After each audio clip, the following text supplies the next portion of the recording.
Greetings and welcome to our series of weekly devotionals. This week we're taking a look at the first part of the book of Exodus, chapter 32, the famous story of the golden calf. I mentioned yesterday in yesterday's devotional how I had flunked out of college.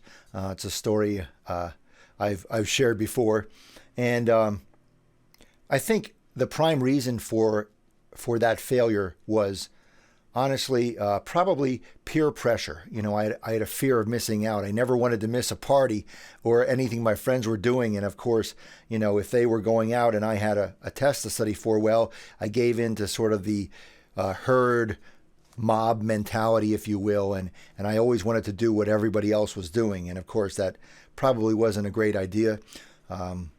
It's still not a great idea, but it is something we, as human beings, do a lot of, whether it's in schools or just in our we see in celebrities or folks wanting to do what is popular at the time. Certainly in our political life, we see a lot of that. Jim Wallace, the founder of Sojourners magazine, once said that you can tell who a politician is in Washington because they walk around with their finger raised in the air to see which way the wind is blowing. And certainly that's probably true of most politicians, but it's true in the church too. We often say, well, we have to do things the way we've always done them, or you can't be a member of our church unless you believe the same kinds of things that we believe. And I mention these references to peer pressure because it seems that in our opening verse, we have an example of this. The opening verse reads, "When the people saw that Moses delayed to come down from the mountain, the people gathered around Aaron and said to him, 'Come, make gods for us, who shall go before us.'" And a lot of scholars believe that word around, gathered around Aaron, might actually be more accurately translated as gathered against Aaron. So we have here an example of one of the leaders of the people of Israel, Aaron, kind of giving in to peer pressure, to the mob mentality, if we believe that translation is correct. And then, of course, he goes and builds for them the golden calf, which doesn't turn out so well. Of course, in this larger story, we have an example of the opposite kind of leadership, and that would be in the person of Moses, who time and time again throughout his life and throughout his dealings with the people of Israel stands up for what is right and holds fast to his principles regardless of the consequences. Early on in the story of Moses, he defends a Hebrew slave, even though he knows that that's going to get him in trouble with the Egyptian leadership.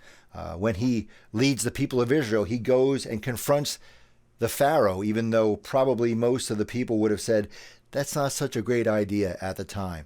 And throughout the 40 years in the desert, Moses consistently deals with the grumblings and complainings of the mob of people, not by giving in to their demands, but by standing up for his principles, standing up for, incidentally, his principles, which are the principles of God, and trusting in God and believing that will lead him to make the better choice.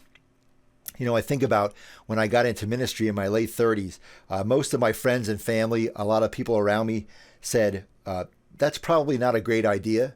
And I think back to that time and think if I was in my late teens or early 20s, I probably would have just given up on ministry because I gave in so predominantly to peer pressure and what everybody else was telling me to do. And eventually, as I got older, I'd like to think that I relied a little bit more on the principles of God and my own sense of what is right and wrong. And I think, there's so much mob mentality and peer pressure still in our society, but those of us who are people of faith who have grown up with some sense of what our faith instructs us to do and some sense of what the principles of God are, we sort of know right and wrong. We know what the right thing to do is. And so today perhaps we might reflect a little more intently on following our own sense of what our principles are, and not worrying so much about which way the wind is blowing. And if we do that, we'll probably be following the way of God more closely and more closely to what we're called to do as Christians, as people of faith. Amen.